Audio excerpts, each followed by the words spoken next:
Ready to roll for Game 2 here at Scotty Park. Mike Smith alongside with you here on the Scotty Sports Network as the Highland Community College Scotty's looking for the double-header sweep against Cloud County, a Jayhawk Conference foe, non-league or a non-conference matchup, as both teams are in the different divisions, of course, for the action as well. But of course, we see that Highland won handedly in game number 1, relatively easily, taking it with a 18-2 advantage. Now, 2 runs were plated on an error in the first inning for Cloud County, but then 18 unanswered were scored for Highland as they had a barrage of offense, 18 runs on 16 hits, also around a handful of walks in the matchup as well to help them get that victory relatively easily, 18-2.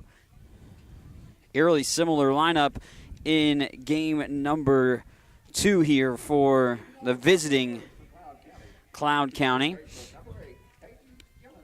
Peyton Gillen will lead off again and play at third base as Autumn Adams will bat second, playing in left. Catcher Kayla West will bat third. Jordan Ummel will bat fourth, and she's playing at first base. And Nicole Dinkle, the shortstop, will bat fifth. Alyssa Corpus will pitch this game. She ended the last game inside the circle. She's batting sixth. Kelsey Bowers will bat seventh for Cloud County and playing in right field. Center fielder Shania Schron will bat in the 8th spot. And Alyssa Matesko will be the DP and batting in the 12th spot. And your flex player is Madison Hartley again, your second baseman. Pitch fired in as a strike by Reagan Ham, who gets the start inside the circle for the Scotties. Reagan, a freshman from Oskaloosa, has pitched extremely well over the course of this year. Reagan gets some contact there. Dead ball, foul ball, though. So we just get rolling into this matchup. We'll set the defense for the Scotties. Bit of a different lineup here in game number 2. Cloud County now with the losses 9-12. On the season. Highland 21-5. Ham with the 1-2 delivery on the way. Wines fires and swing and a miss. Down on strikes. Gillen goes down as that on the season will be strikeout number 49 for Ham. 2 games where she's recorded 10 strikeouts as the starter. Touts a 10-0 record on the season. This will be her 13th start of the year overall. Might have actually that wrong, but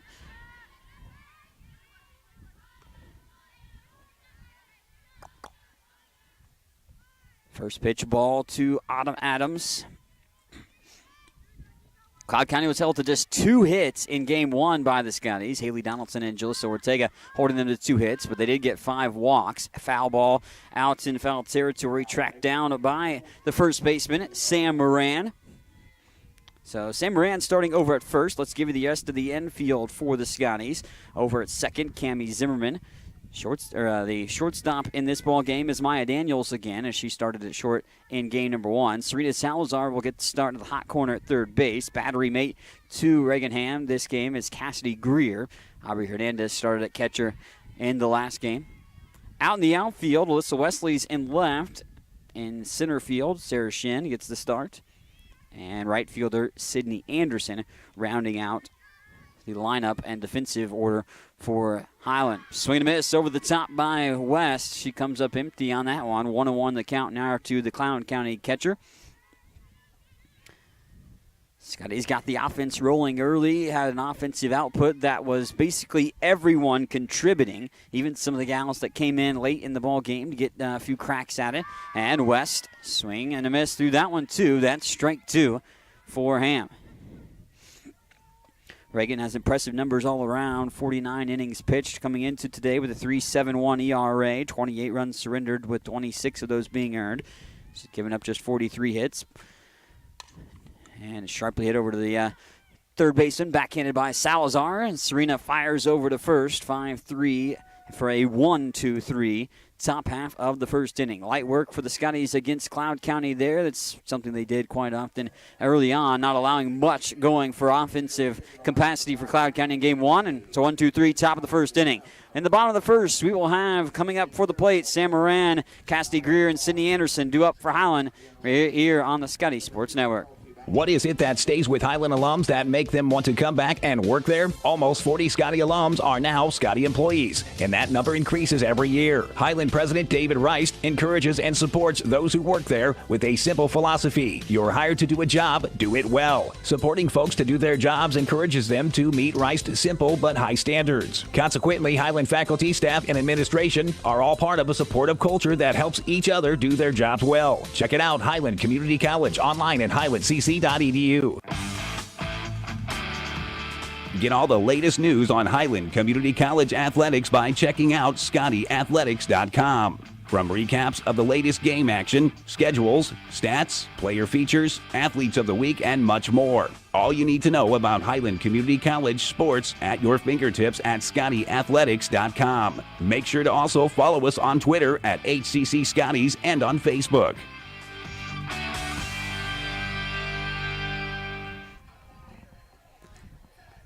On to the bottom half of the first inning. We've worked ourselves. We'll set the lineup for the Scotties. Sam Moran playing at first base. She'll be batting leadoff. Cassidy Greer catching in game 2. Will bat in the 2-hole. Sydney Anderson will bat third. She's playing in right field yet again.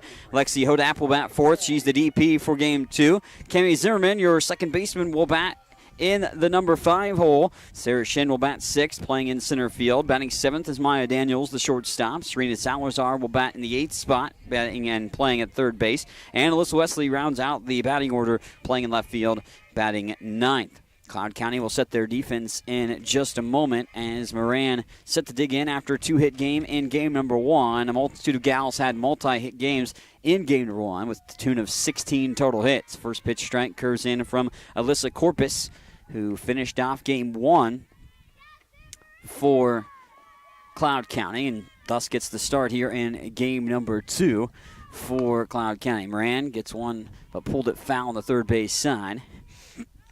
Got a piece of it. Corpus, her battery mate in this game is Kayla West, who started at catcher in game number 1. Jordan Ummels at first base. Second baseman is Madison Hartley again. She's the flex for Cloud County once more.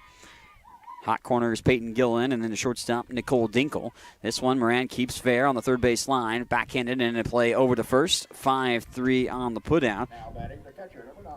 And 1 up, 1 down in the bottom half of the first inning for the Scotties. Out in the outfield, Autumn Adams in left. In center field, Shania Schrod. And then out in right field for the Cloud County T-Birds. Round out their defensive lineup, Kelsey Bowers, finishing out their lineup for themselves in game number 2. First pitch, high and away, ball 1 to Cassidy Greer. Cassidy did not play in game number 1. However, she has played now in 21 games, including today in this game. Has 15 hits, 12 runs scored, and 10 RBIs with a .306 batting average. Pitch off the plate outside is a freshman from Gardner, Kansas. Had a really good game against KCK earlier this year in that doubleheader. 3-for-3 performance in one of the 2 games. 0-2 delivery is low and away, ball 3. Greer has garnered 6 walks over the course of the year as well. 1 out, bottom half the first inning. Pitch comes swinging outside, and it'll be Greer drawing the base on balls here in the bottom half of the first inning for the first base runner of the ball game for the Scotties, and it's on a free pass. They, again, were able to get some free passes in the first game, but partnered that all up with a multitude of hits for themselves over the course of the matchup. Good contact that time, laced out towards left field and played off the hop, and here's a nice single by Sydney Anderson.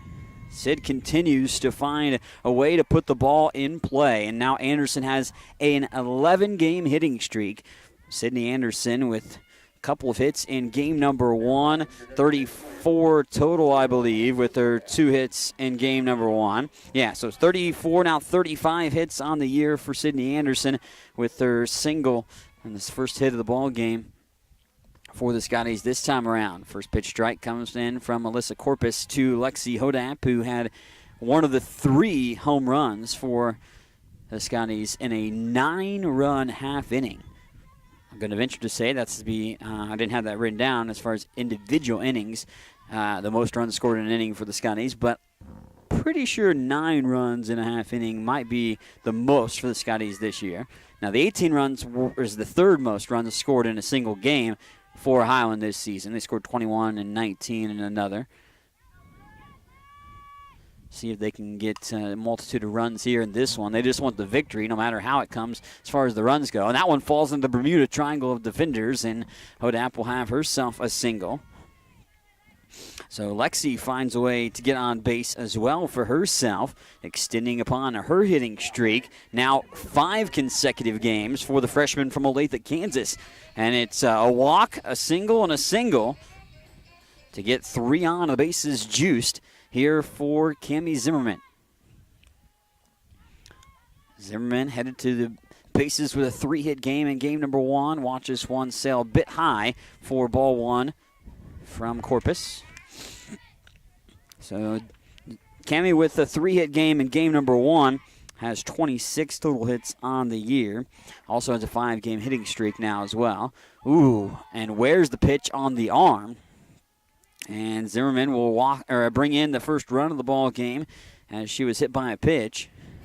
So RBI hit by pitch for Cammie Zimmerman, and that gives Highland a 1-0 advantage here in the bottom half of the first inning. Here's Sarah Shin. Talk about coming into the ball game and making an impact. She, her first plate appearance was maybe nothing special, obviously, but she provided a pretty good hit the second time around when she was at the plate. It was a 2-run homer, her second home run of the season. Shin with Lexi Hodap and also Alyssa Wesley, the 3 gals that had round-trip tickets, home runs in the first game. Bases are loaded for Sarah right now with that hit. She has 10 on the season, 10 hits. 2-0 delivery, wind and fires. Comes in for a strike. Almost right down the breadbasket. A little bit higher than belt high, but below the numbers as well on the pitch. 2-1. After this ball game, we'll check in with a couple of Scotty players. Maybe get Coach Heidi Jordan or Scott Jordan to come and talk with us after the ball game, too, about today's doubleheader, but also the season in general, too, a little bit. 3-1 the count to Shen with the bases loaded. Anderson, Hodap, and Zimmerman in that order from third to first. Wind continues to blow. This one coming in from right field. Low and away, ball 4, and back-to-back free passes that are attached with an RBI as Sydney Anderson trots in from third base, and Sarah Shin gets herself a ribby, which she had a couple of those on the 2-run homer, obviously, in game number 1. So now 9 RBIs on the year for Shin. Maya Daniels with a multi-hit game in game number 1, her second multi-hit game of the year, takes the first pitch strike, thus Maya. Freshman from Lawrence, Kansas, came in today batting .240. Bases loaded for Daniels. Daniels gets a piece of it off the top of the barrel, fouled it off on the first base side into the netting. Only one out here in the bottom half of the first inning, and Highland's already on the board, doing early scoring and often scoring in the game number 1. Winning it in 5 innings. Runners looking to go on the move, and a called strike 3. Daniels down on strikes on a backwards K. Scotties didn't strike out much in game number 1. And over the course of the year, it only had 80 strikeouts coming into today's doubleheader. So been a pretty good team to put the ball routinely in play and at least make the defense make the plays.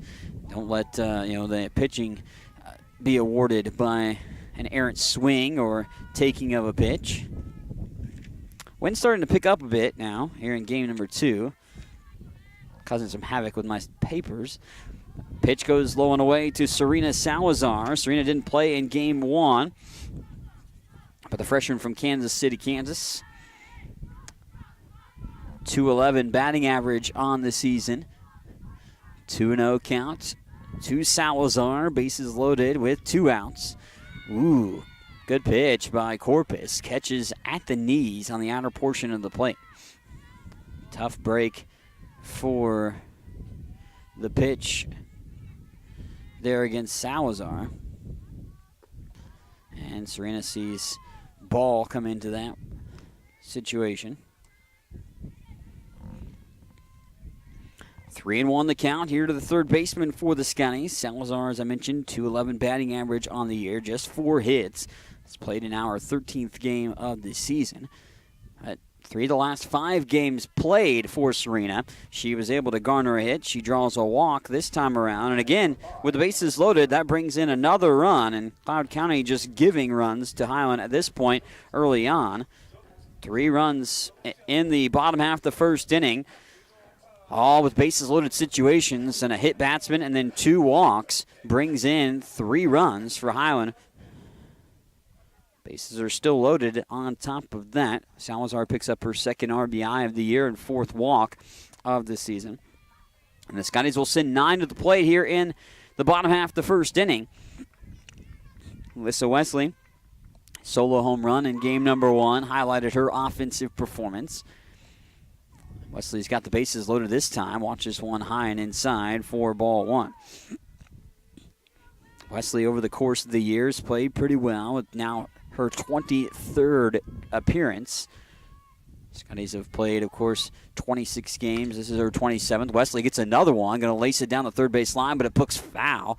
And Wesley getting good contact on that, too. Maybe straighten it out a little bit. It may make a trip outside of the ballpark, but it would have gotten to the fence, perhaps. Nonetheless, it's a foul ball, and Wesley will do it again. Bases loaded. Zimmerman, Shin, and Salazar on the base pads from that order. And a swing and a miss by Wesley goes over the, or underneath it. Ball goes over the top of the outstretched swinging bat of Alyssa Wesley. And a 1-2 count. There is 2 outs here in the bottom half of the first inning. Corpus gets Wesley to chase after that pitch, which was perhaps off the plate and outside, but Wesley chases after it, swings and misses, and is out number 3. Scotties utilize the free pass as they get 3 walks, 1 hit batsman partnered with 2 hits, and that produces 3 runs in the bottom half of the first inning. Highland leads at 3-1 after 1 here on the Scotty Sports Network. What is it that stays with Highland alums that make them want to come back and work there? Almost 40 Scotty alums are now Scotty employees, and that number increases every year. Highland President David Rice encourages and supports those who work there with a simple philosophy. You're hired to do a job, do it well. Supporting folks to do their jobs encourages them to meet Rice's simple but high standards. Consequently, Highland faculty, staff, and administration are all part of a supportive culture that helps each other do their jobs well. Check it out, Highland Community College, online at highlandcc.edu. Get all the latest news on Highland Community College athletics by checking out ScottyAthletics.com. From recaps of the latest game action, schedules, stats, player features, athletes of the week, and much more. All you need to know about Highland Community College sports at your fingertips at ScottyAthletics.com. Make sure to also follow us on Twitter at HCC Scotties and on Facebook.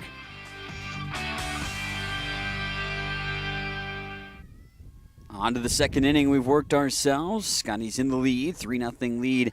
They own this one right now at the moment. Reagan Ham returns to the mound, or the circle, for the Scotties.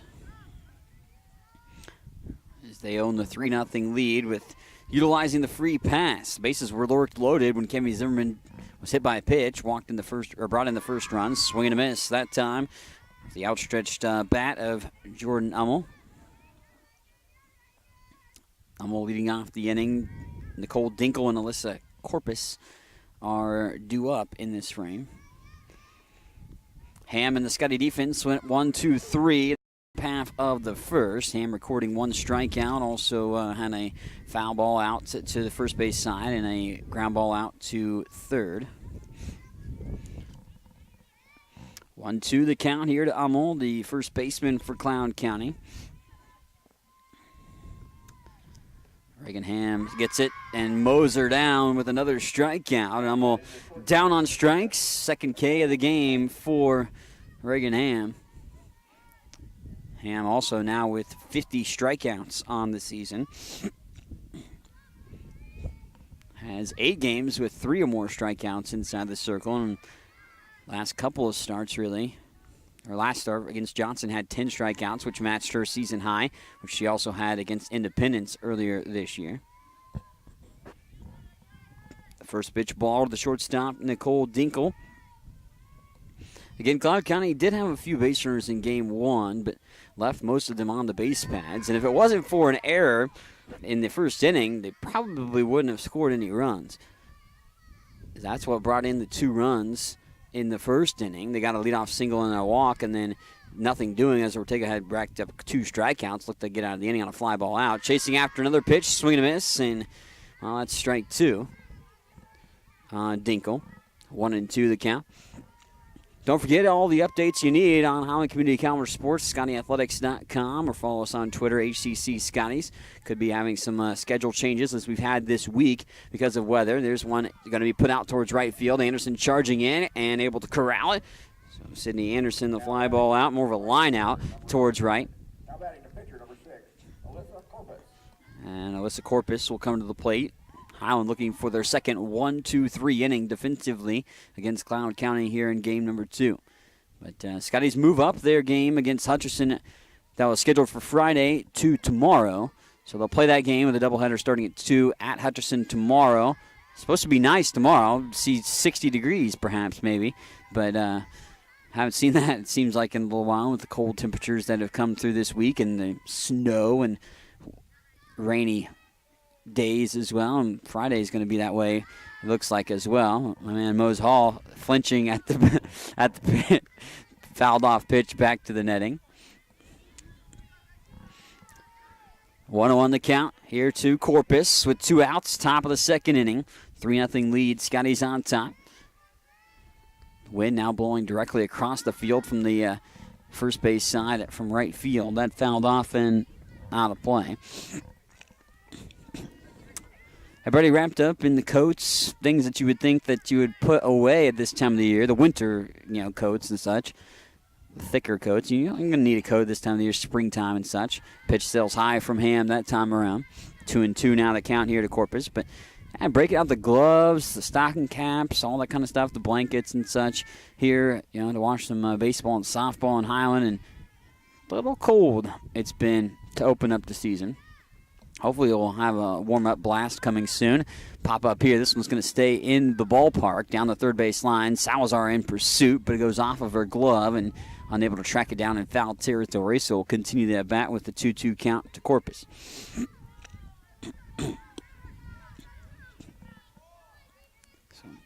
Again, a bit of a different defensive setup for the Scotties here in game number 2. Handling business in game 1, 18-2, and they've won handily in a multitude of games over the course of the season. Took care of business against Cloud County, 18-2 in game number 1.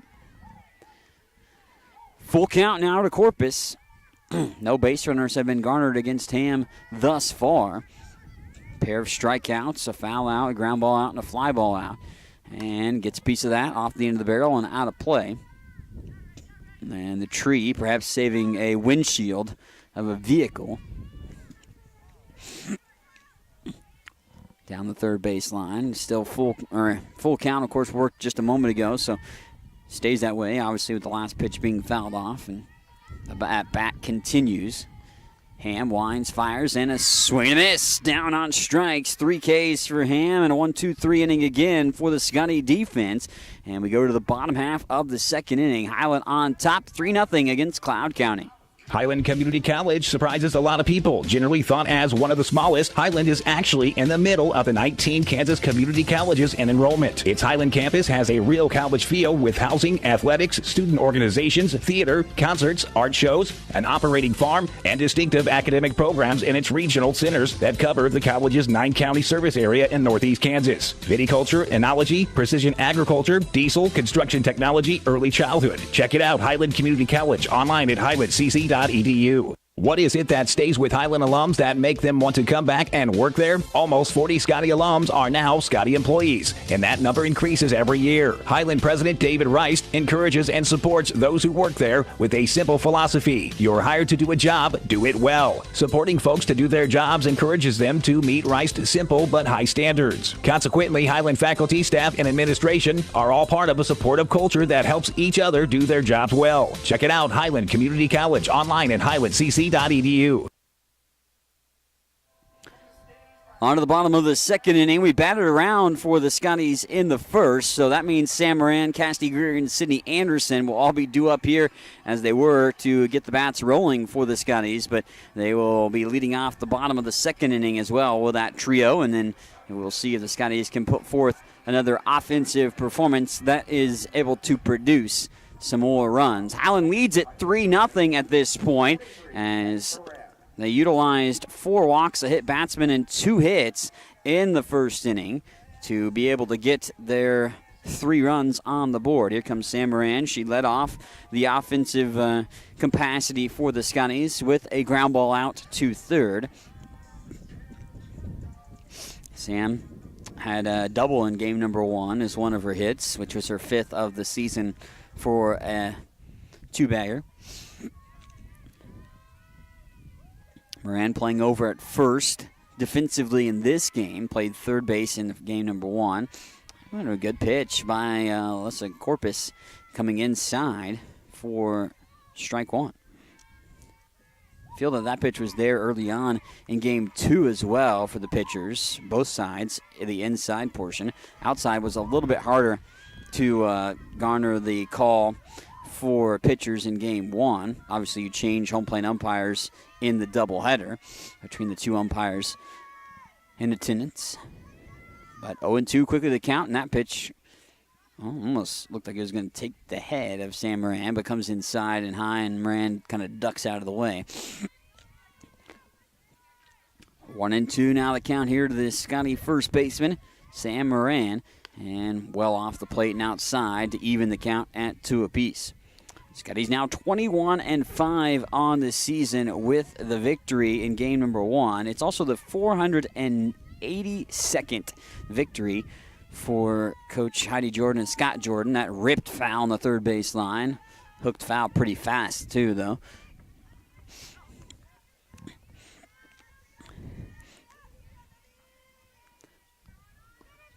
So Moran keeps the count at 2 apiece after ripping the last ball into fair territory down the third base line. And that ball skips before it gets to home plate in the dirt.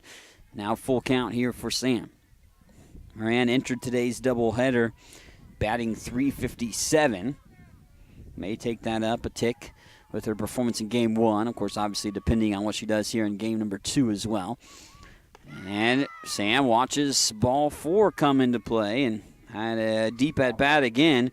And Scotty's able to utilize that for walk number 4, free pass number 5 of the game. Cassidy Greer drew a walk, scored one of the 3 runs in the first inning, and she shows bunt at the moment. And will not connect for strike 1 on a first opportunity for Greer. Greer's 7th walk drawn of the season, and that walk that she drew in the first inning.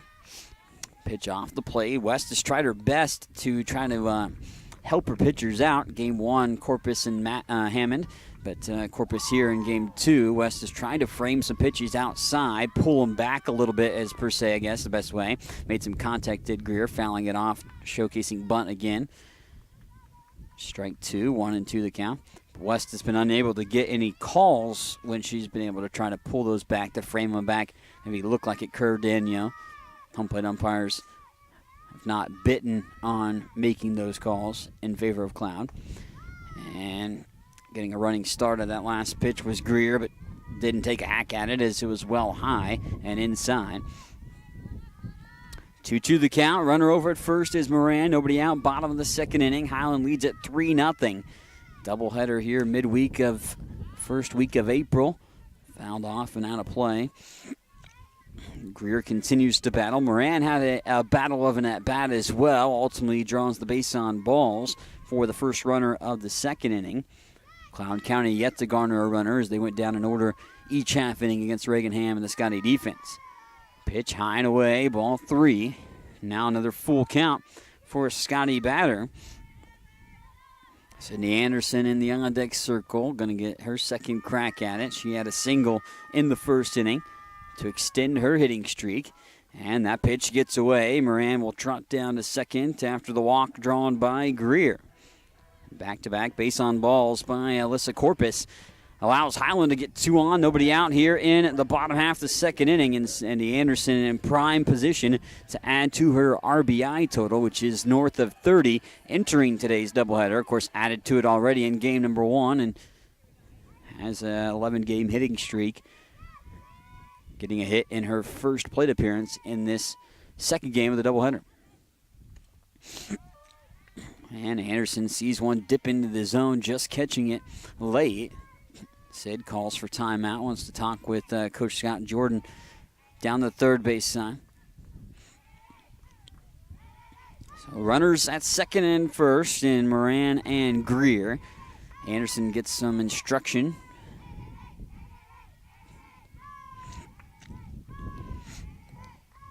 Three 3-0 Scotty lead, bottom of the second inning. They played 3 on 4 free passes, 3 walks and a hit batsman, and 2 hits in the bottom half of the first by batting around. And pitch straight down the gut for a strike against Anderson. Sid now down to the count 0-2, but nobody out here in the bottom half of the second, with Highland in the lead by 3. Corpus winds, fires from the rubber. Anderson ducks out of the way as it sails over the top of her head for ball 1. Sid has garnered a spot on base a multitude of ways throughout the course of the season. See, with an 11-game hitting streak and north of 30 hits on the year. Extra base hits at that. Also been hit by a pitch a couple times too, but needless to say, she has a knack for getting on base all throughout the course of the game. As soon as I say that, she's hit by a pitch that time around. It's the second hit batsman by Corpus. It's the 3rd consecutive free pass of this inning alone. You take base runners any way you can get them, and the Scotties are getting them via the free pass early and often here in game number 2. 5 walks, 2 hit batsmen for 7 total free base runners, along with their 2 hits. And Alexi Hodamp coming to the plate with an opportunity at hand for some ribbies. Alexi Hodamp looking hungry right now for the opportunity to get some more runs on the board for the Scotties. Wind blowing in from right field, across the field more or less than anything. And Hodamp, sees a strike called, 1-1 the count. I thought that was a tad bit low and off the plate outside, but called strike 1 nonetheless against the DP, Lexi Hodamp.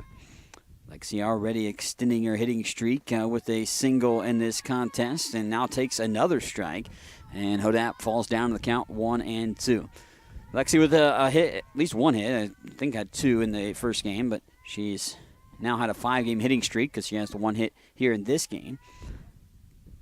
Hodamp gets some contact there. Is going to lace it out towards center field. Have to be played on a hop. It's going to bring in 1, and they'll turn third. Here comes the throw. Not in time. Easily standing up. They'll go to third and be able to try to get the base runner there. They will take off Sydney Anderson, who tried to advance to second on the throw home.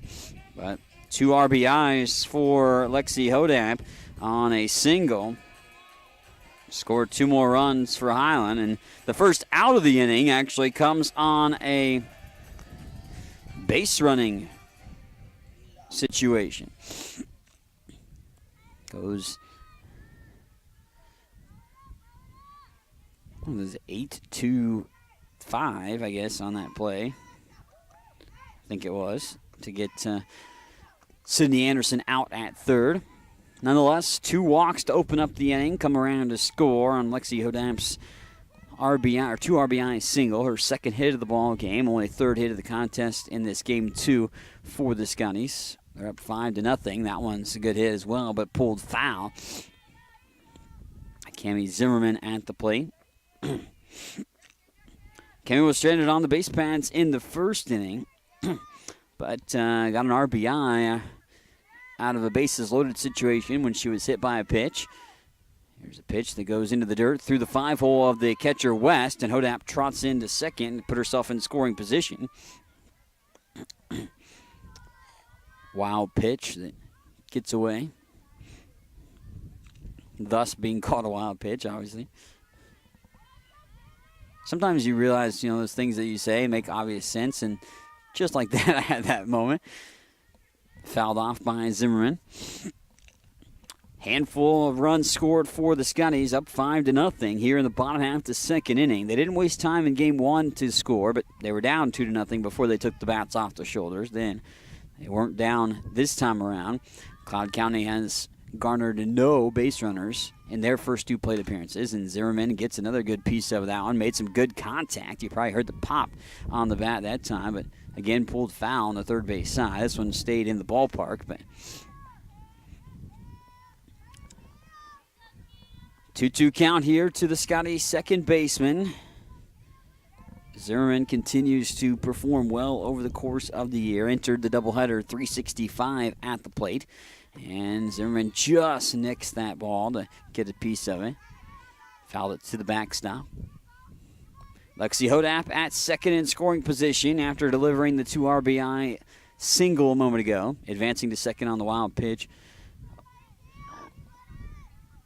Zimmerman continues her at bat with a 2-2 count, fouling off the last couple of pitches. Corpus winds, fires. Zimmerman gets some contact on that, and again, once more pulls foul. Zimmerman just needs to straighten it out. She's been close a couple times now on this at bat down the third base line.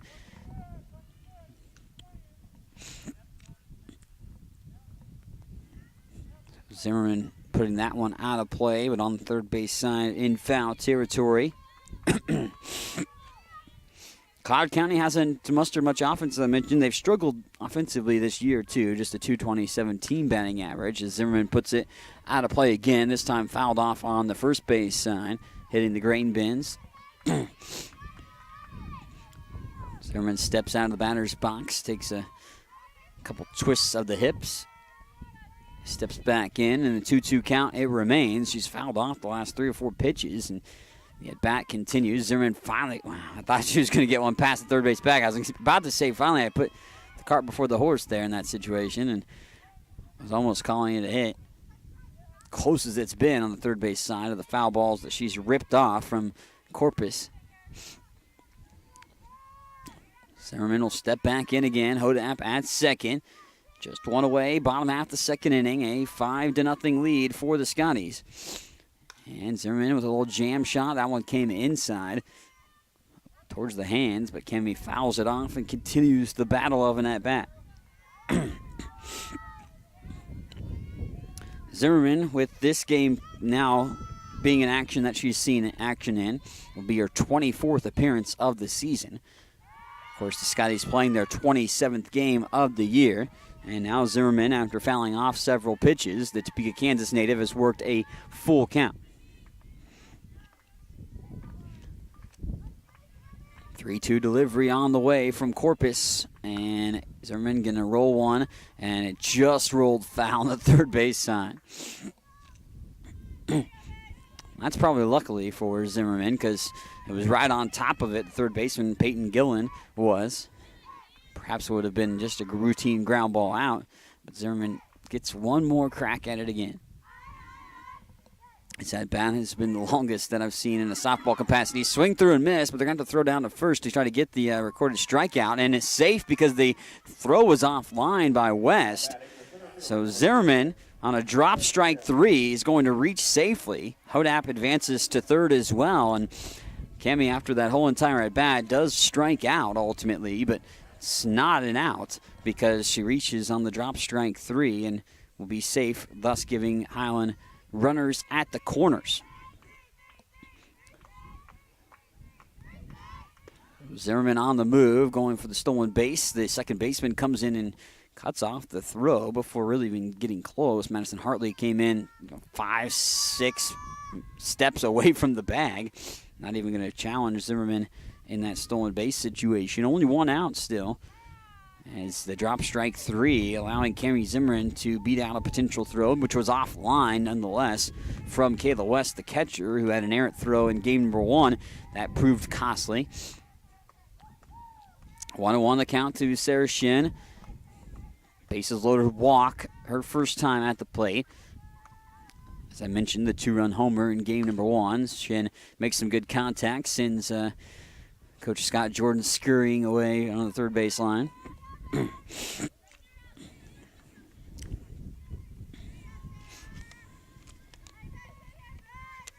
Shin, 1-2 the count. Got runners in scoring position, 2 of them, Hodap and Zimmerman. Only 1 out as well, and that pitch kind of lobbed in there, but off the plate outside. Now 2-2.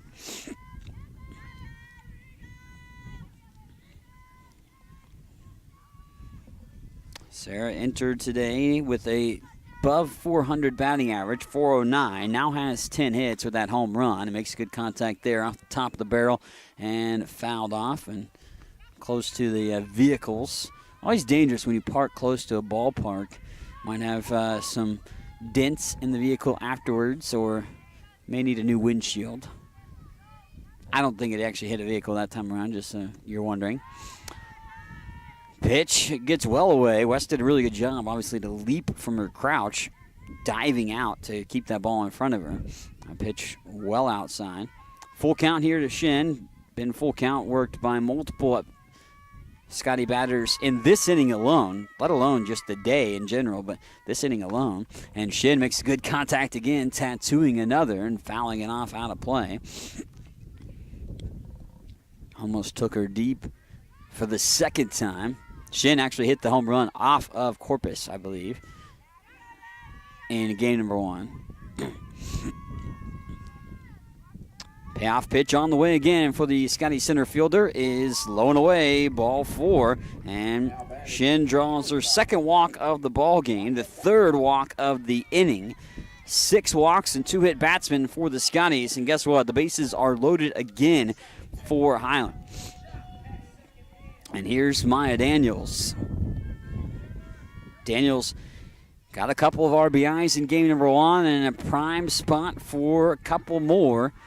At least one more. You'd think if a deeply hit fly ball would at least do it, because there's only 1 out. Hodap, Zimmerman, and Shin. The Ducks on the pond here in that order from third to first. Daniels takes inside. 1-1 the count here to the Scotty shortstop, who struck out on a called strike 3. One of 2 Ks for Corpus ultimately in the first inning, despite Corpus having to face all 9 batters for the Scotties. Scotties sending 7 to the plate here with Daniels right now in this second frame. Up 5-0 at this point, looking to open it up even further. 2-1 delivery on the way. Daniels gets a piece of it, fouls it off.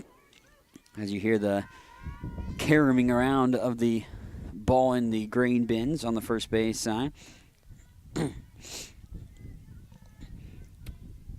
Vast array of scenery here at Scotty Park. Over the fence, you can see, down on the right field side. Can't really see over it, but there's just a vast field. Of course, over left center and left field, you see some houses, and this one's going to the houses, perhaps out of play. It's a bomb. It's a grand salami. Matter of fact, a grand slam for Maya Daniels. Daniels takes it a round trip ticket. As I'm talking about the scenery around here, well, the ball takes a trip to it. Of course, out in left center field. Maya Daniels puts one and tattoos it out of play, and she's able to get her first extra base hit of the season, and it comes in impressive fashion, clearing the base pads in the second inning. Already 2 runs across the board here in this frame. We'll add 4 more as well. Big time hit for the shortstop, Maya Daniels, and Daniels' bat maybe finding a good way to come alive here early on, and keeps herself wanting to continue that, I'm sure, after today. But we'll see a new pitcher coming in, Madison Hammond. Of course, who was the starter in Game 1, apparently going to come back in and take over for Alyssa Corpus. So it'll be role reversals from Game 1 as far as the pitching goes in relief. But, well, great play, grand slam, that time from Maya Daniels as she brings in 4, including herself, for a 6-run second inning right now and a 9-0 Scotty lead here in the bottom half of the second. So with these 9 runs for Highland, they've scored 27 in the doubleheader. And if you remember, if you're watching Game 1 and listening, the most the Scotties have scored in a single doubleheader this year is 35. So they're 7 away from tying that at this point. So, new pitcher on the mound. This is Madison Hammond. She's new to this game, but not new to the doubleheader. As I said, she started Game 1. Didn't make it, out of the 3rd inning. Matter of fact, didn't even record a single out in that inning as well. And the gal that started this game, and Alyssa Corpus, was the gal that came in for Madison Hammond. Let's give you the final numbers for Alyssa Corpus, who will go an inning and a third pitched in this showdown with 9 runs, all earned in the contest on 4 Scotty hits, 6 walks in the game, also 2 hit batsmen. She did record 3 strikeouts in the contest as well. So, leaving this game with only 1 out, despite actually getting a strikeout in the inning, still didn't get an out with that because there's a drop strike 3. And here comes Serena Salazar to the plate. Will be the 8th gal to come to the plate for the Scotties in this inning. And, well, they have the potential again. Actually, they will bat around because no matter what happens with Serena, with nobody on the base pads, there's no potential for a double play. So Serena would only be out number 2 if she doesn't continue the inning with a base hit or opportunity to get on base somehow herself. Salazar did draw a bases-loaded walk back in the very first inning for Highland. We're only in the bottom of the 2nd inning. So Scotties lead this one handedly, 9-0 at this point, and looking to take a doubleheader in relatively easy fashion as well from the Cloud County Thunderbirds. Salazar watches it outside. Serena, a spunky gal, was able to interview her as one of several players I talked to before the softball season even started. Back in February it started. It seems like an eternity ago at this point as Salazar draws another base on balls, which is her 5th walk of the season, 2nd of the ball game. And here's Alyssa Wesley coming to the plate. She struck out, however, her first time up. Wesley coming to the plate here in the 2nd inning and a 9-0 lead for Highland. Pitch sails high from Madison Hammond. Scotties performing well throughout the course of this year. Like I said, their 5 losses, all competitive ball games really that they could have won. Really outside of maybe the first one of the year. Fouled straight back, and good thing for the net. Or I'd be having a ball in the face. 1-1 count here for Wesley, left fielder for the Scunnies. Alyssa calls for time. Alyssa hit a home run, a solo shot, her 3rd bomb of the season in game number 1. We've seen 4 home runs today for the Scunnies, all but 4 by different batters. Alyssa Wesley had 1. Sarah Shin had 1. Lexi Hodap had 1. And Maya Daniels with a grand slam in this ball game. And that's popped up straight sky high behind home plate. Kayla West sheds the mask and tracks it down in foul territory for the pop out. So foul out to the catcher is out number 2 finally in this 2nd inning, but Sam Moran going to get her 2nd plate appearance of the frame. as the Scotties lead it 9-0. Plating 6 runs in this second inning. Hammond's first pitch, straight down the breadbasket for a strike. Sam led off this entire inning with the walk, scored the first run of the frame. Just came around to score on a 2 RBI Lexi Hodap single. And then Moran now just hit by a pitch. Third hit batsman by Cloud County in this game, and another free pass at that. And 4 free passes in the first inning, 3 walks and 1 hit batsman. 2 hit batsmen here in this inning, and 4 more walks. So 7 walks and 3 hit batsmen for 10 base runners by free pass. Casty Greer takes the first pitch strike. 0-1 delivery on the way from Hammond with runners at second and first. Salazar at second, Moran at first for the Scotties. 2 away, bottom of the second inning. Highland leads at 9-0. One game 1, 18-2. Mike Smith with you here from Scotty Park on this Wednesday afternoon. And Greer takes a upward swing at it and comes up a bit empty.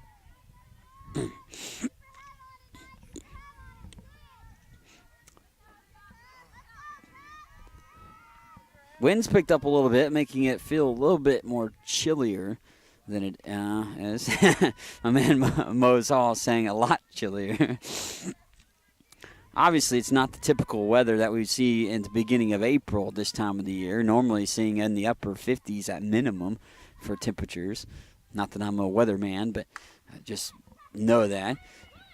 Little over to the shortstop there, and they're able to get the out. I thought maybe coming off the bag to make that play, but Salazar trying to slide in underneath, unable to do so, and the fielder's choice will finish off the frame. But the Scotties do some more damage offensively in the bottom half of the second. They plate 6 and extend their lead to a 9-0 score through 2 innings of action against Cloud County in game number 2. If you have heard stories about college debt and what it is doing not only to the students who borrow the money, but also to families who co-sign those loans, you may have concern about your own college future. Check out the difference it makes to attend Highland Community College before transferring to a 4-year institution. Going to Highland will save you thousands of dollars in college expense. Literally, you'll be able to start your life after college without the burden of debt that is impacting so many families. Check it out at highlandcc.edu. Highland Community College. From here, you can see anywhere.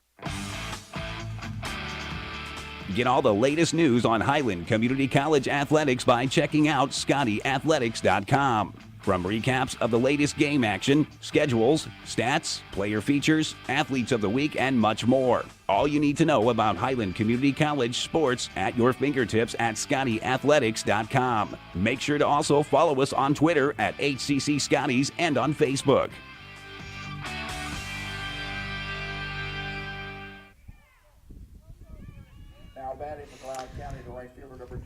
Kelsey Bowers due up here to lead off the 3rd inning of action for Cloud County. They've went down in order in this matchup.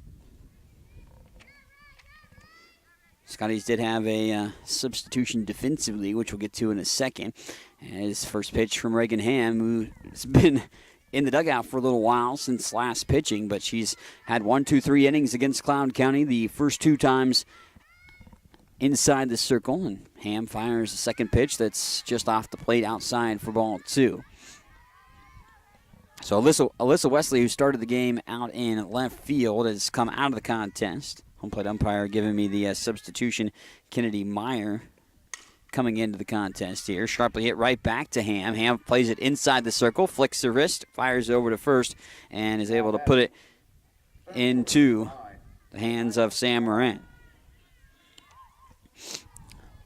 Shania Schrod coming to the plate here, the Seneca, Kansas native.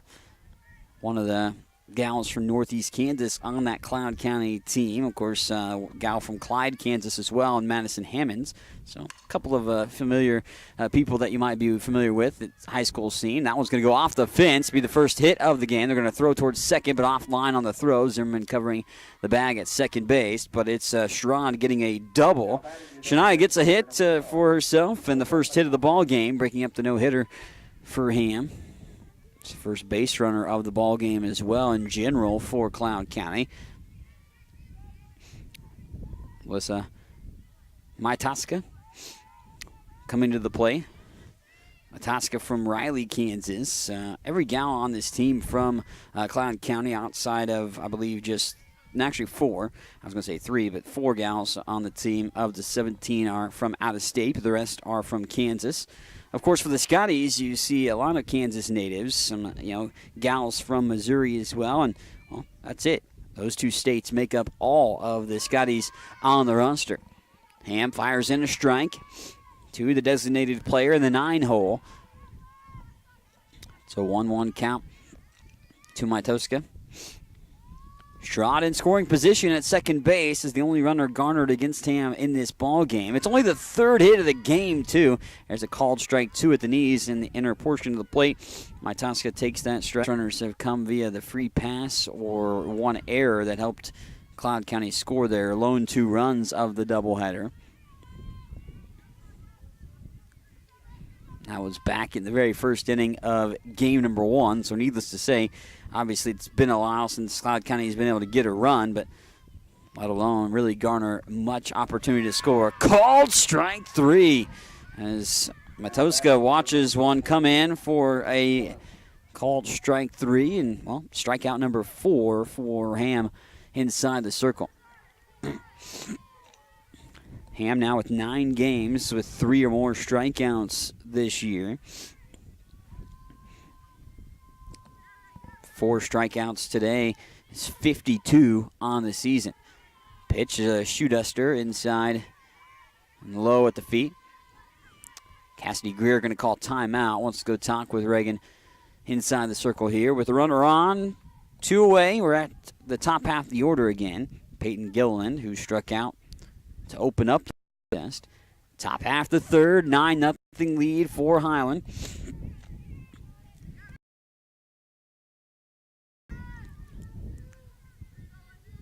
Two-way. Wind continues to blow across the field. Shadows have creeped in as the sun is starting to dip behind the grain bins on the first base side, which unfortunately is probably going to make it feel a lot colder because the sun won't be beaming in.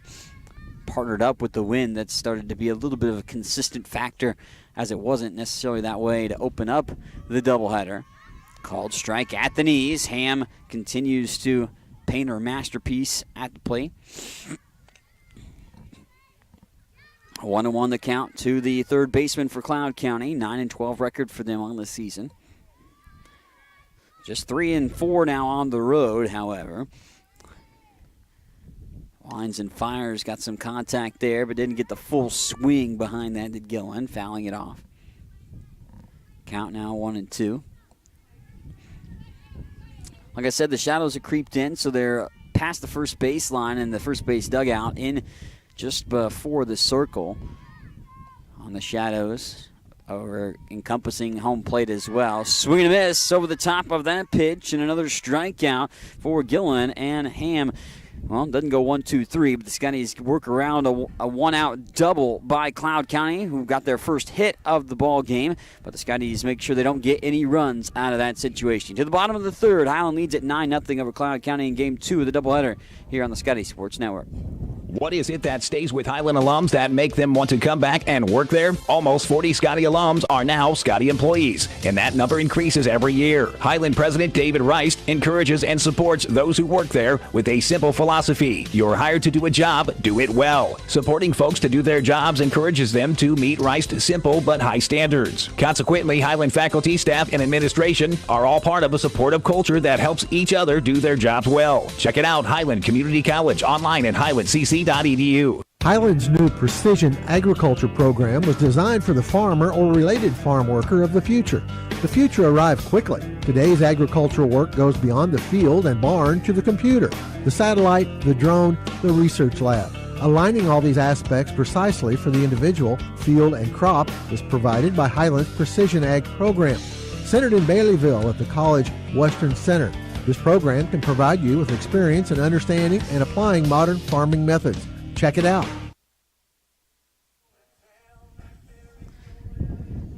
Bottom half of the third inning, we've worked ourselves to. The Scotties have scored in each half frame that they've been at the plate, with 3 in the first and 6 in the second, and lead it 9-0 at this point. So Highland on top here in this showdown. Sydney Anderson will be in this contest and leading the bottom half of the third. Sid is 1 for 1, hit by a pitch, and a run scored in the affair.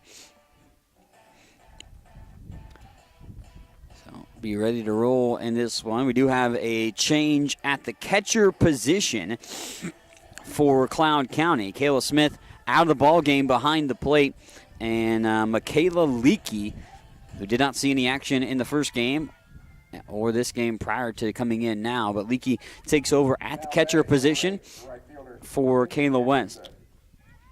So Sydney Anderson, who continues to find a hot bat, 11-game hitting streak, already extended that here in this affair, and watches high ball 1 from Madison Hammond. She's also one of 3 batters that have been hit by a pitch in this ball game.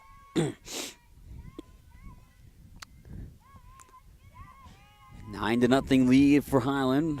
1-0 delivery, stays high again from Hammond, and ball 2. Lexi Hodap in the on-deck circle. Then it'd be Cammie Zimmerman coming to the plate. This is the third time through the order. We started that in the second inning.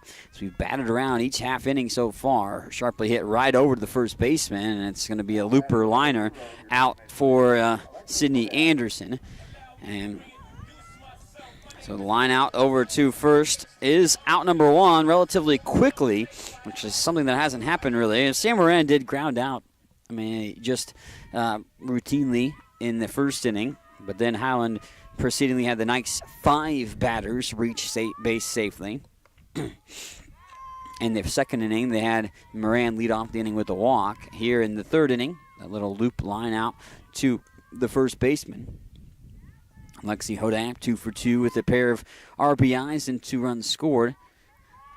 In the batter's box right now, waiting the 0-1 delivery on the way. And Leakey tried to frame that outside. Stayed pretty steadfast. A good job to accomplish the fact that he didn't have to move the glove too much trying to frame it. But won't get the call. Ball 2 instead. And Hammond winds, fires for ball 3. High and outside. Hodap laying off the pitch for a 3-0 delivery. So Hodap might be the first base runner here in the third for the Scotties, perhaps. Be a base on balls again, which has happened at a high frequency. And a pitch goes inside. Hodap taking the inside pitch for ball 4. Here comes Cammie Zimmerman to the plate. 8th walk of the game and 12th free pass. That, of course, includes the 3-hit batsman of this affair. And pitch comes in for a strike to Zimmerman. Cammie did strike out her last time up. It was a huge battle against the starting pitcher, Alyssa Corpus.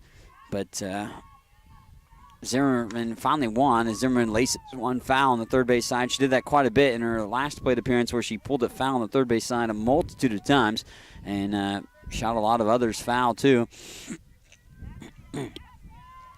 in that plate appearance. Looked like she might be able to get the better of Corpus, and it was a called strike, or it was a swinging strike 3. The pitch was a drop strike as well, so Zimmerman trotted her way down to first, and the throw was offline, allowing Cammie to reach safely.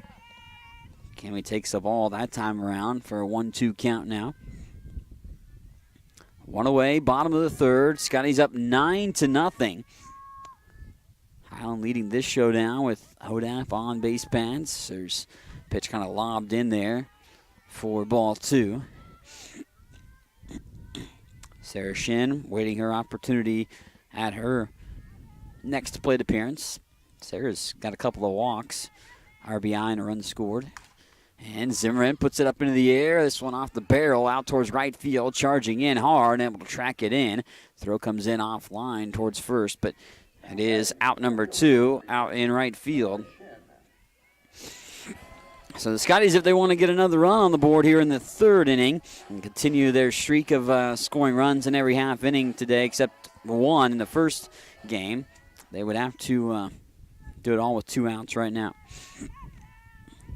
Shen's definitely capable of doing that, putting one out of the ballpark in game 1. 2 base on balls here with patient at bats. And Shen, however, watches a first pitch strike come across the base home plate.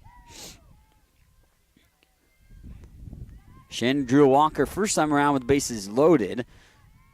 Scored a run in the 6th run second, and then laces one into left field into the gap between the third baseman and the shortstop, and ripped it down there into left for the single. So Shen gets her 11th hit of the year and this ball game. And Hodap moves up to second in the process. And here comes Maya Daniels, who had a spectacular at-bat last time around with the grand slam, cleaning the bases, ultimately bringing in those 4 of the 6 runs in the second. Daniels sees one off the plate outside. Maya 1 for 2, did strike out her first time around, but definitely made up for it the next time. 1-0 delivery on the way. Daniels swings over the top. And 1-1.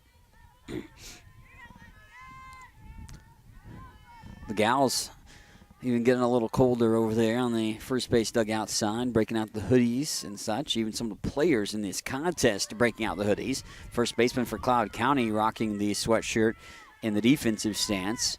Of course, over at first, Sarah Shen wearing her sweatshirt as well. As the wind has been a consistent factor really in game 2. It wasn't that way in game 1, but it's made it a lot colder with that. Pitch stays high, and that'll be ball 2. 2-2. Now the count to the Highland shortstop, Maya Daniels. Daniels with that grand slam, her first extra base hit of the season. She had her second multi-hit game of the year back in game 1 of the doubleheader, again, which Highland won 18-2. Full count now for Daniel on the move here on the payoff pitch from Madison Emmon. Emmons delivery. Daniels gets it, jams it, turns it foul on the first base side. We'll do it again. Daniels gets herself another hit in this ball game. It would be her 3rd multi-hit game of the year, obviously. Payoff pitch on the way again. Emmon winds, fires, comes inside. Daniels going to chop it over the second baseman's head, trying to pursue, and it falls over her head, and that's going to be Daniels getting an RBI hit. Hodap comes in to score from second, and the Scotties continue the scoring trend. They've only not scored in 1/2 inning of today's matchup. Shen moves from first to third, and, well, Daniels has got her 3rd multi-hit game of the year. Second hit of the day in this one. Here comes Serena Salazar, pair of walks with an RBI. Salazar chops it right to the pitcher. Emmon is going to fire over to first, and relatively routine flick of the wrist for a 1-3 put out there against Salazar. That'll end the 3rd inning, but the Soundies do get another run across. They lead it 10-0 after 3, and get an RBI hit from Maya Daniels for her 2nd hit of the ball game and her 2nd multi-hit game of the day. Scotty's in the lead 10-0 over Cloud County. What is it that stays with Highland alums that make them want to come back and work there? Almost 40 Scotty alums are now Scotty employees, and that number increases every year. Highland President David Rice encourages and supports those who work there with a simple philosophy. You're hired to do a job, do it well. Supporting folks to do their jobs encourages them to meet Rice's simple but high standards. Consequently, Highland faculty, staff, and administration are all part of a supportive culture that helps each other do their jobs well. Check it out, Highland Community College, online at highlandcc.edu. Highland's new precision agriculture program was designed for the farmer or related farm worker of the future. The future arrived quickly. Today's agricultural work goes beyond the field and barn to the computer, the satellite, the drone, the research lab. Aligning all these aspects precisely for the individual, field, and crop is provided by Highland's Precision Ag program. Centered in Baileyville at the College Western Center, this program can provide you with experience in understanding and applying modern farming methods. Check it out. Substitutions for the Scotties. We'll get to those in a moment as Highland switching up some defenses. Situations. Hope Eckley will go out to right field. Whitney Dagonia will enter the ball game as well in second. And I already mentioned the other defensive change a while back as well, out in left field. Alyssa Wesley coming out of the ball game for Kennedy Meyer. Autumn Adams coming to the plate here to lead off this inning. Reagan Ham remains inside the circle for Highland here in the top half of the fourth. Pitch comes in, but off the plate apparently for now a 1-1 count.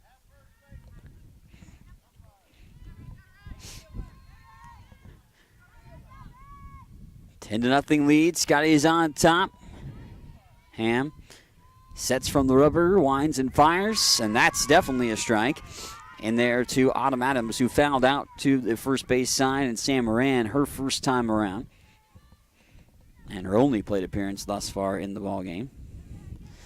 So Scotty's just now letting Cloud County get through the second time, or start the second time through the order.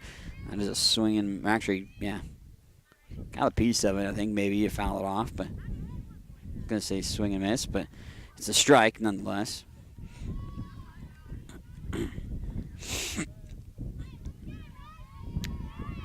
Top half the fourth inning. And Ham winds and fires, misses high, though, with that pitch. Haley Donaldson, by the way, trotted by just a little while ago to do some warm-up pitches. Haley might come in relief again for the Scotties, as she did in Game 1. Took over for the starter, Jalissa Ortega, during that time frame. Don't forget, after the ball game, we will chat with a couple of the players, perhaps Coach Heidi or Scott Jordan. A called strike 3, and that'll start the top half of the fourth inning in impressive fashion for the Scotties. 6 strikeouts in this ball game for Reagan Ham inside the circle. So Michaela Leakey getting her first at bat, came in defensively for Kayla West half inning ago, and it takes inside ball 1. Leakey, small stature freshman, but playing the catcher position.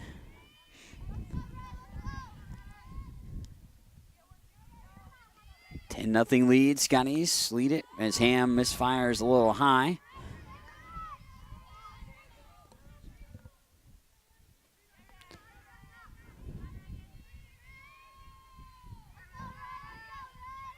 We did have another substitution, which I forgot to write down, was, I believe, Adrina Hidalgo comes in and takes over at the catching position. Yeah, so Hidalgo took over at catching duties for Cassidy Greer with the other defensive substitution. So that means Hidalgo's catching.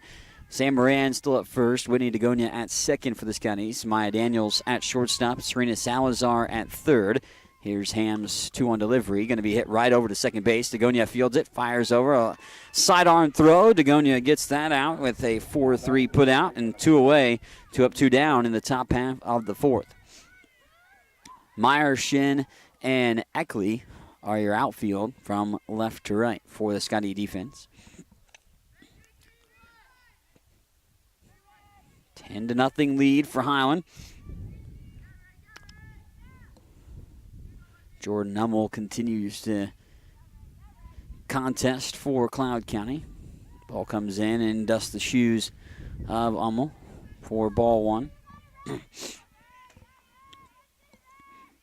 Hummel, the first baseman for Cloud County.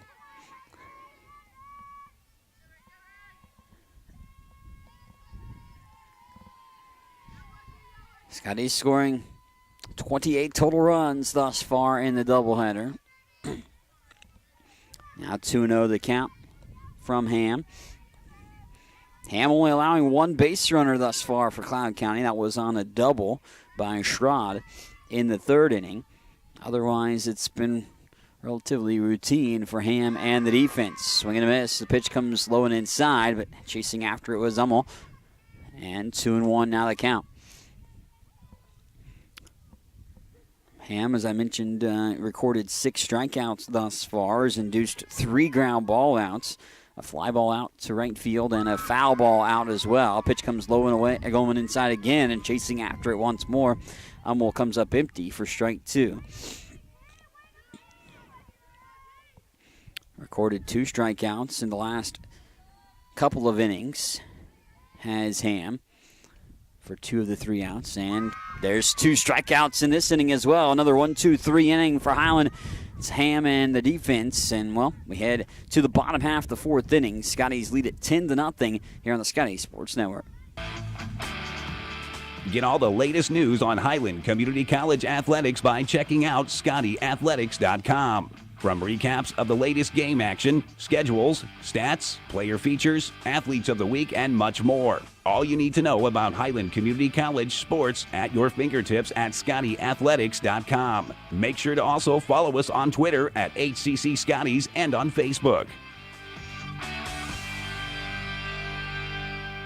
If you have heard stories about college debt and what it is doing not only to the student who borrowed the money, but also to families who co-signed those loans, you may have concern about your own college future. Check out the difference it makes to attend Highland Community College before transferring to a 4-year institution. Going to Highland will save you thousands of dollars in college expense. Literally, you'll be able to start your life after college without the burden of debt that is impacting so many families. Check it out at highlandcc.edu. Highland Community College. From here, you can see anywhere. Bottom half of the 4th inning, Scotty's looking to expand upon their lead, which is ever growing, it seems like, over the course of the doubleheader, but it'll be Kennedy Meyer leading things off here in the 4th inning. Meyer entered defensively a couple innings ago for Alyssa Wesley, but Meyer now gets a plate appearance here in this contest. So Kennedy Meyer, freshman from Gardner, Kansas, did get a, opportunity in the first game as well, as did many different Scotties.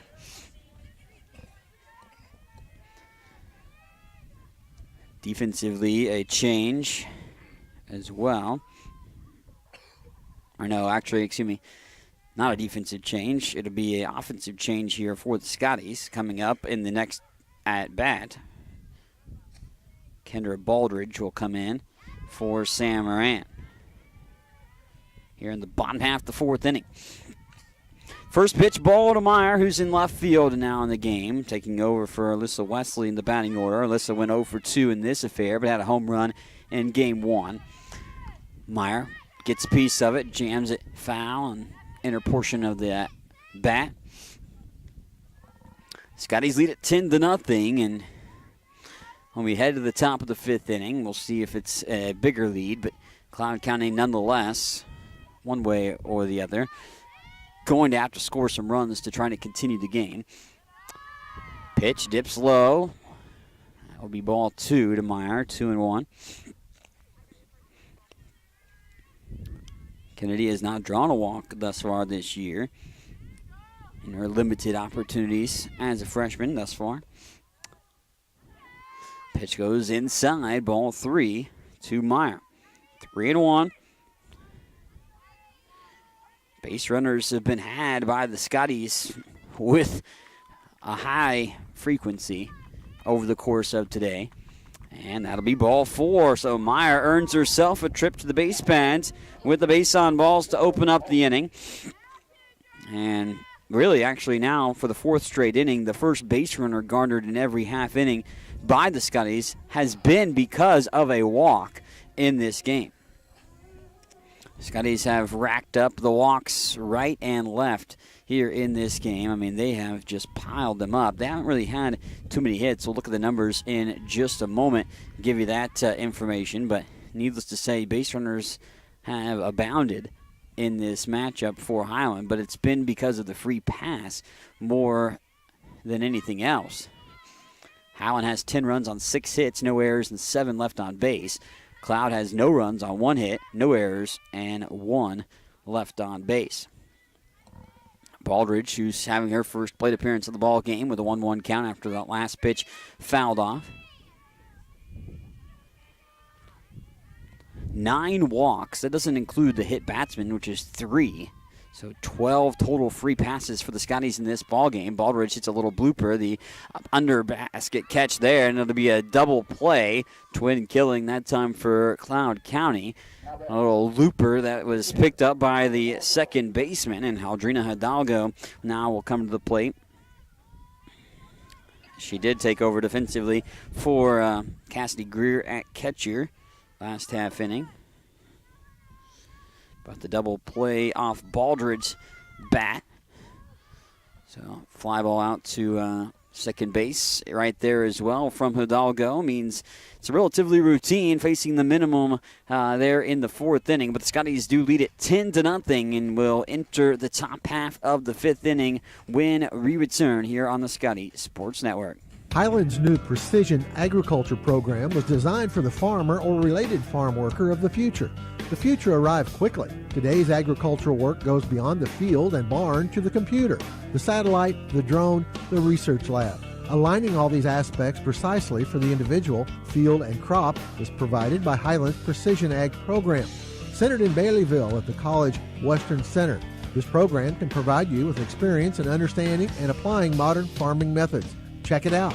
If you have heard stories about college debt and what it is doing not only to the student who borrowed the money, but also to families who co-signed those loans, you may have concern about your own college future. Check out the difference it makes to attend Highland Community College before transferring to a 4-year institution. Going to Highland will save you thousands of dollars in college expense. Literally, you'll be able to start your life after college without the burden of debt that is impacting so many families. Check it out at highlandcc.edu. Highland Community College. From here, you can see anywhere.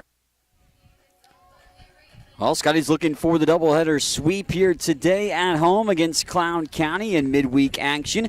And Scotty's also looking for just their second shutout victory of the season. They'll be able to accomplish that feat here with an opportunity to take down Cloud County for the second game of the doubleheader.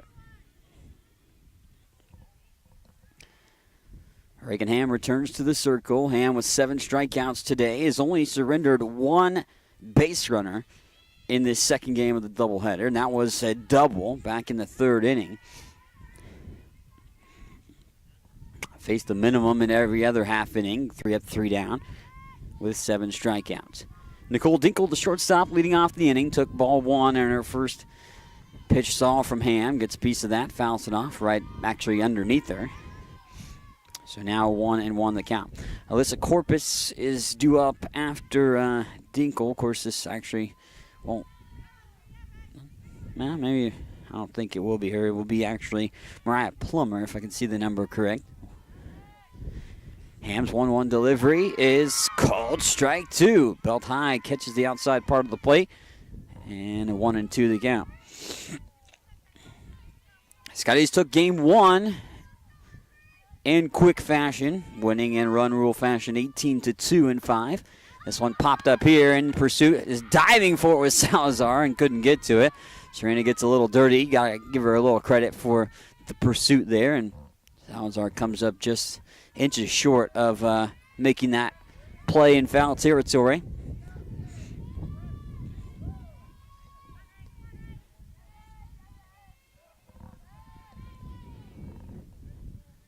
Back in the batter's box, Dinkle gets another piece of it. This one fouled off, and got to give Tyler Norman some flack. He didn't go after the play. Didn't want to spill his coffee, apparently. Yeah, that's exactly what he just said. He didn't want to spill his coffee all over himself, which would have been funny, but yeah, my man Mose says at least he would have been warm at that point, which is true. Not exactly the way you'd want to get warm, but it would work. Nicole Dinkle continues her at bat. 2-2 count here. Top half the 5th inning. The shortstop leading things off for Cloud County as they trail 10-0. Hit over to the third base dugout. Continues the battle.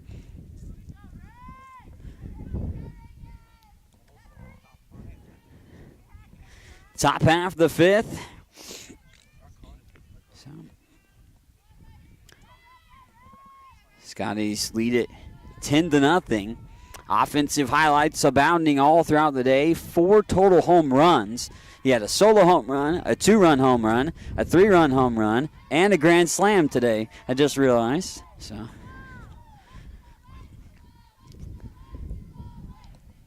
3-2 the count now here to Dinkle. A little battle of an at-bat against Reagan Ham, and Ham fires it in, gets this one up into the air out towards left field. Meyer in pursuit. Kennedy tracks it in, and out number 1. It is Mariah Plummer, as I said, pinch hitting here for Cloud County. So Corpus will go 0 for 1 in the ball game with a strikeout. She was in this order, or in this spot in the order. But Mariah Plummer will come into the contest. Her first action of the doubleheader today. I like this home plate umpire. She's telling me all the substitutions. Not sure if she thinks I'm the PA guy, though. But nonetheless, great job behind the plate. And Ham fires it straight in the breadbasket for a first pitch strike to Plummer. Kelsey Bowers will be the next gal out of the plate, no matter the outcome of this at-bat. Ham's 0-1 delivery on the way. Dusts the shoes of Plummer for now a 1-1 count. Scotties again will be right back in action tomorrow. Trip to Hutchinson. Well, good weather is expected for tomorrow, so should be able to get those ball games in. Also, the baseball team in action tomorrow, too, at Cali on the road. So keep your internet browser to ScottyAthletics.com for updates, but also your Twitter feed. HCC Scotties will have updates on the games. There's a called strike as Ham masterfully works the outside part of the play. 2-2 the count. Ham has been spectacular inside the circle all the course of the year. 10-0. Entered today with 49 innings pitched, and well, gets one right back to her inside the circle. Picks it up, flicks it over to first, and 1-3. Number 2, right fielder, Kelsey Bowers. Kelsey Bowers trying to keep the hope alive for Cloud County. Cloud County has struggled offensively over the course of the year. Just averaged 4.4 runs per game. But as I mentioned in the first game of the doubleheader, Highland doesn't ultimately keep things, have the offense happen against Cloud County. 19 now, if you include the first game of the doubleheader. 17 of the last 19 times that Highland has played Cloud County, they have given up 3 runs or less to the Thunderbirds. Pitch outside, off the plate, ball 1. 1-1 the count to Bowers. Kelsey had a ground ball back to Ham, her only plate appearance of this game. And that pitch off the barrel there and out of play. Rolling around and off the grain bins. It's been a busy day for Whitney Dagonia most of the time, but for a few of the other gals in pursuit of foul balls. Of course, most of the Scotties today have seen action as well. I think the only gal that hasn't played is that pitch, another one fouled off. Yeah, Kelly Youthy is the only gal that hasn't played today for the Scotties. I doubt we'll see action because she'll probably pitch tomorrow. That fouled straight back.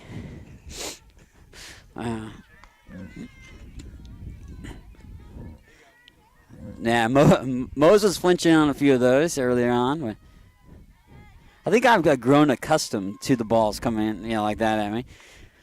Ooh, pitch stays just high. Ham almost rung up Bowers for a called strike 3. But that would have been her 8th strikeout of the ball game. Don't forget, we'll have post-game numbers, wrap up the final statistics, but also have interviews. Fouled off there. My man Tyler Norman saying, we have interviews, which I've been promoting the whole time. Not sure who we'll talk to. Got a multitude of Maya Daniels, Sydney Anderson had a good game too. Also, Coach will come and chat with us.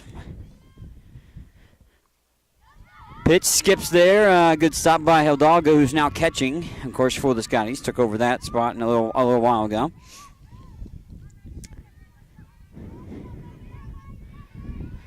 Full count here to Bowers. 10-0 Scotty lead. Here comes the pitch. Ball 4. Only the second base runner of the game. First walk for Ham issued today. The only other base runner was this gal right here, Shania Sherrod, the Seneca, Kansas native. Had a double for the only hit of the game, and only the third hit of the doubleheader. Ball coming right back off the barrel there to the netting for strike 1. Had a handful of walks, did Cloud County in game 1. Again, with only 2 hits.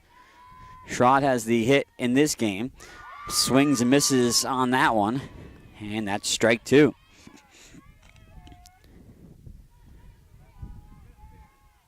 Oh, 2 the count here in game 2 of the doubleheader. Highland taking game 1 18-2. And swing and a miss. That is the ball game.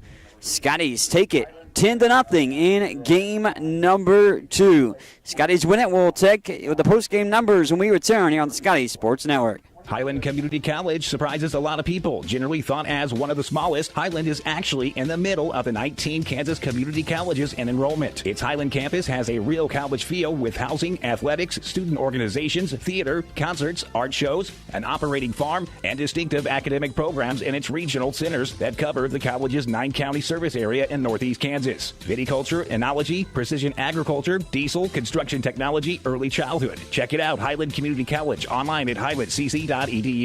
What is it that stays with Highland alums that make them want to come back and work there? Almost 40 Scotty alums are now Scotty employees, and that number increases every year. Highland President David Rice encourages and supports those who work there with a simple philosophy. You're hired to do a job, do it well. Supporting folks to do their jobs encourages them to meet Rice's simple but high standards. Consequently, Highland faculty, staff, and administration are all part of a supportive culture that helps each other do their jobs well. Check it out, Highland Community College, online at highlandcc.edu. Get all the latest news on Highland Community College athletics by checking out ScottyAthletics.com. From recaps of the latest game action, schedules, stats, player features, athletes of the week, and much more. All you need to know about Highland Community College sports at your fingertips at ScottyAthletics.com. Make sure to also follow us on Twitter at HCC Scotties and on Facebook.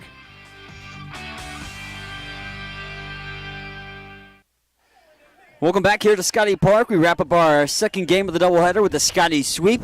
18-2 in game 1, 10-0 here in game number 2. The Scotties win it both in run rule fashion. And unlike game 1 where Cloud County did scratch 2 runs across in the top of the first inning, it was quiet going for Cloud County throughout the course of the game. Garnering just 2 base runners, 1 hit, and 1 walk against Highland starter Reagan Ham. We'll get to Ham's final statistics in just a moment, but Cloud County not much doing for them offensively. The Cloud County saw Highland do plenty offensively over the course of this ball game. First game, it was a multitude of hits that produced the Scotties' opportunities with runs. This time it was the free pass, walks, and hit batsmen for the Scotties. They garnered about 13 total free passes in the doubleheader.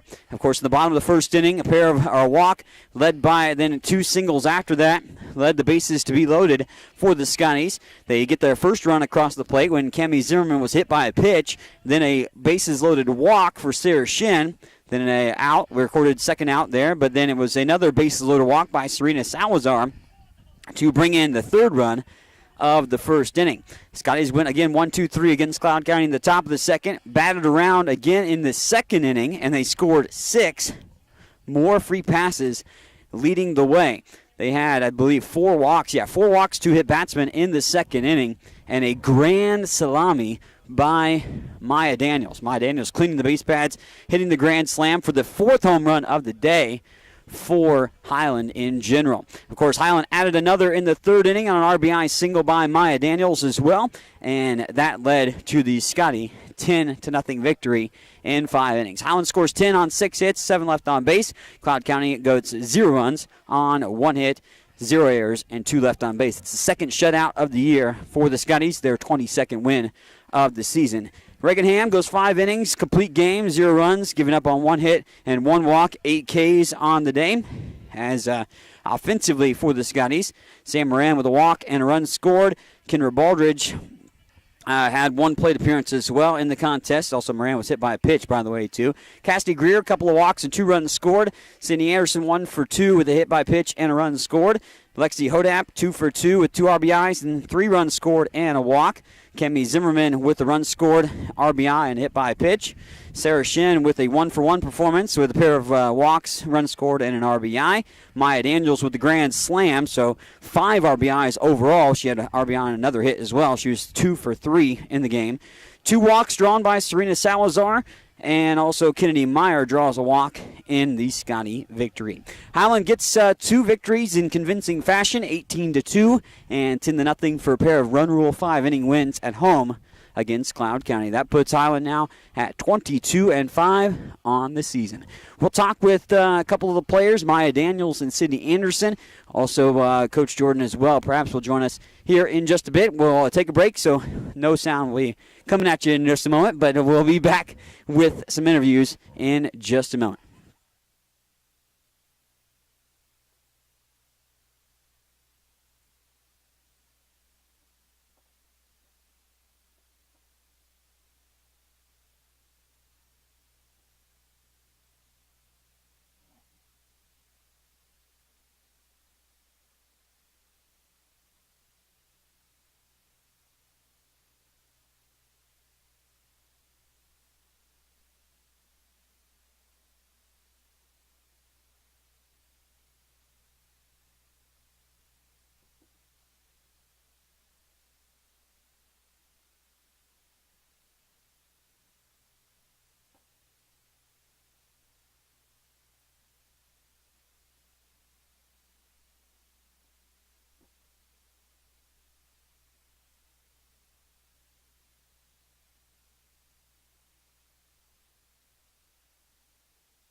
Welcome in. We got some post-game here, of course. Highland gets a sweep today in 5 innings, 18-2 and 10-0. And Mike Smith now joined by Sydney Anderson.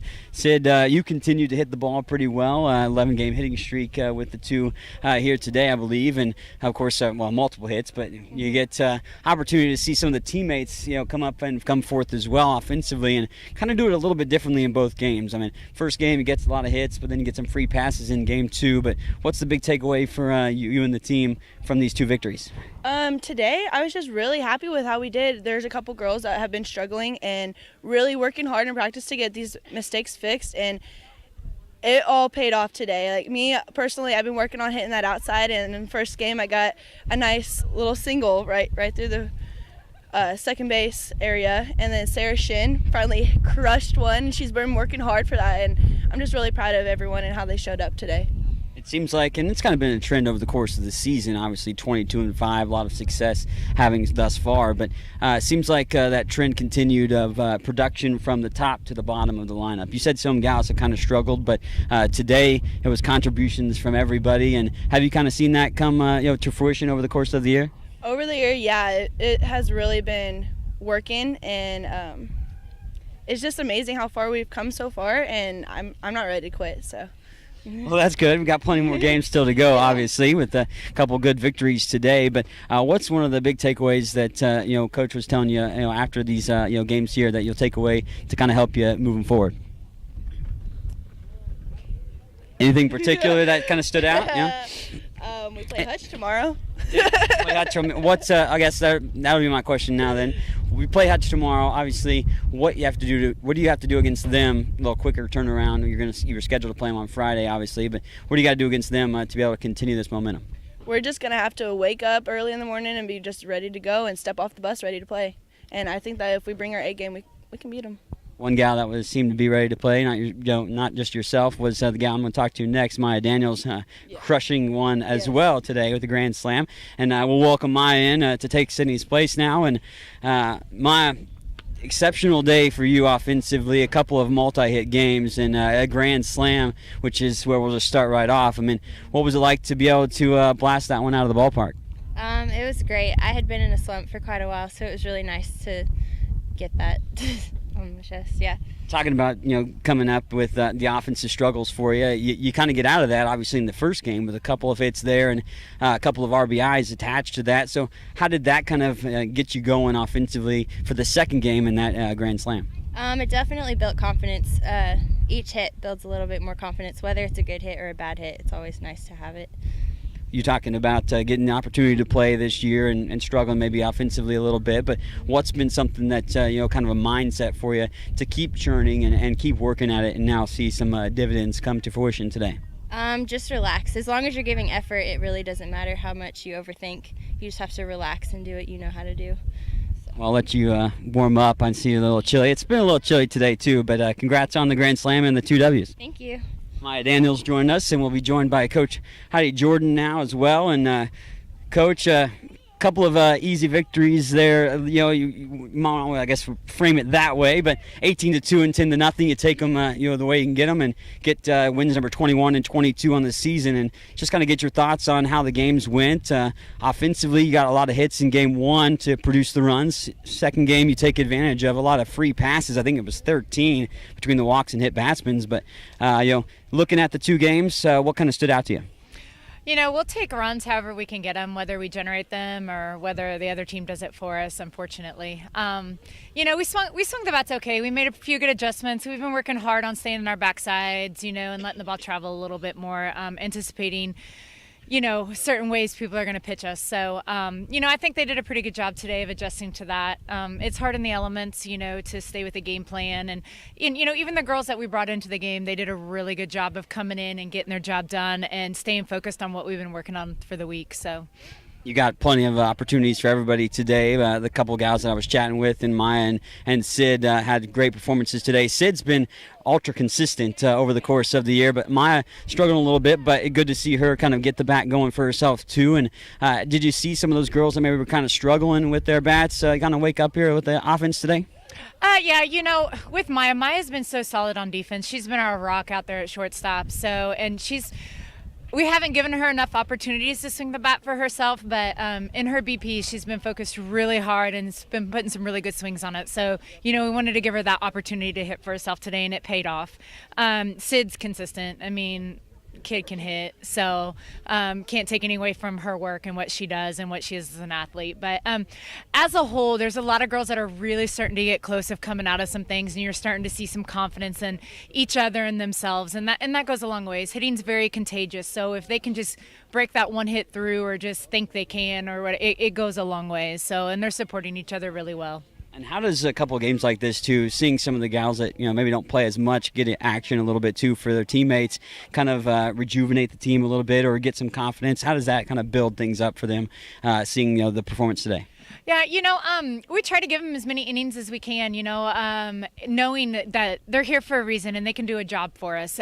We know exactly what they're capable of. So I'm not surprised to see them come through in certain situations because we're putting them in those situations to come through knowing what they can do. They're working just as hard. They're doing everything that they need to be doing, and they deserve the chance. So I'm extremely happy when they come off the bench and they do what they need to do, or they're called upon to do a special chore. So I'm just they're starting to kind of put things together and realize what they can and can't do. So that's good. I'll get you out of here on this one. I wanted to ask you about the pitching, and specifically Reagan. She's pitched extremely well over the course of the year, and another spectacular performance from her inside the circle. But how satisfied are you with the pitching thus far this year? Oh, that's a loaded question.